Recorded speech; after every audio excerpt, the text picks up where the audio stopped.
Mr. President. Senator from Illinois. Mr. President, I rise in support of the resolution offered by my colleague from the state of Washington. I thank her for that. This is personal. For many of us, it's personal. We were here on the Senate floor on January 6, 2001. Vice President Pence was presiding. I was sitting at this very desk. And a few minutes after 2 o'clock, the Secret Service came in and literally removed him from his chair. We knew there were demonstrations outside, but we didn't know how serious or how violent they'd become. A few minutes after that, a Capitol policeman stood in front of this chamber and said to all of us, "Stay in this room. Just take your seats. This is going to be a safe room.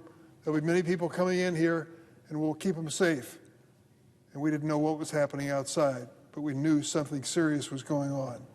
We waited another 10 minutes. The same Capitol policeman said, "A change of orders. Leave immediately and exit through that door."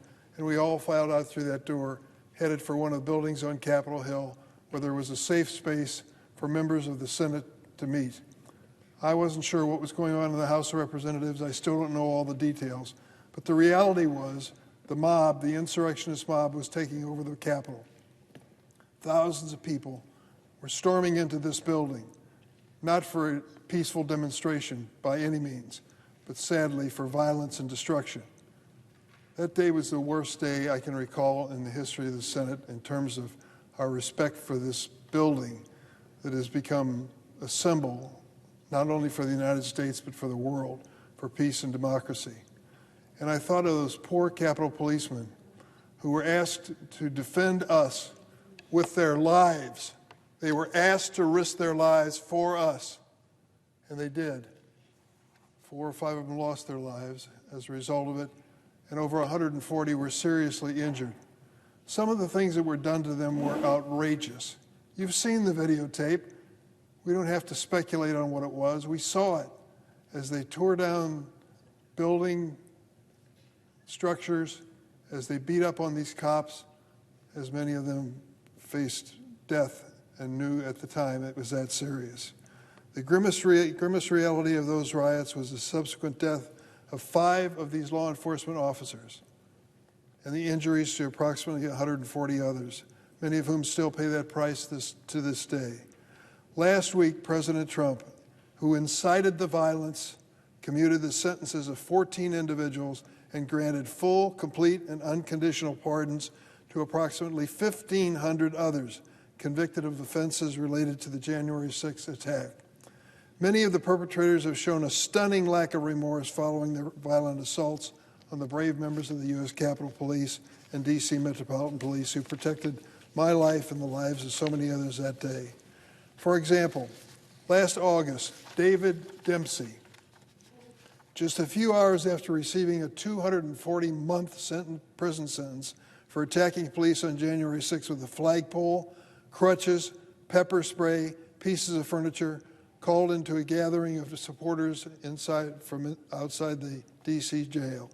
In reference to Trump's opponents, Mr. Dempsey said, quote, "Don't celebrate too hard, man, because the sentence is only going to last like 6 months."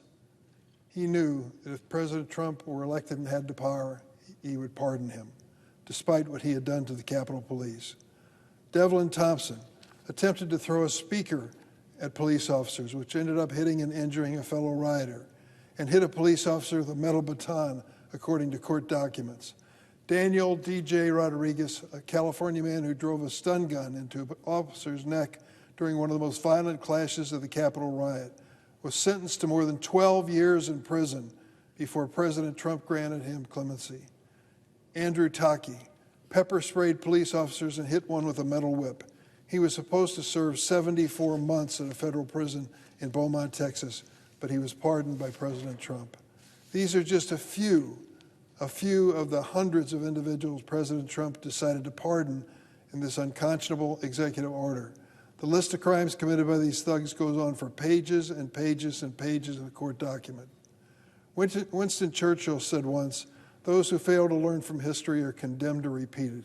That is why we must continue sounding the alarm on the violence and chaos of that day to ensure it never happens again. We must also be clear that violence for political purposes is never, never acceptable It has no place in democracy. The men and women who bravely defended the members of this body deserve more, and we should honor them for their heroic efforts, not excuse the thugs who attacked this body and the ideals it represents.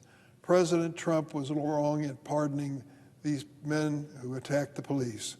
I thank Senator Murray for introducing this resolution condemning President Trump's pardons of January 6th of the insurrectionists who assaulted our brave law enforcement officers. And I'm disgusted that our Republican colleagues won't join us in honoring the men and now women who risk their lives every single day for us.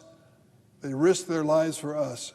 And Senator Murray has asked us to recognize that fact and say violence against them is never acceptable. We couldn't even get a bipartisan vote for that. It's a shame it's reached that point, but it has. I yield the floor.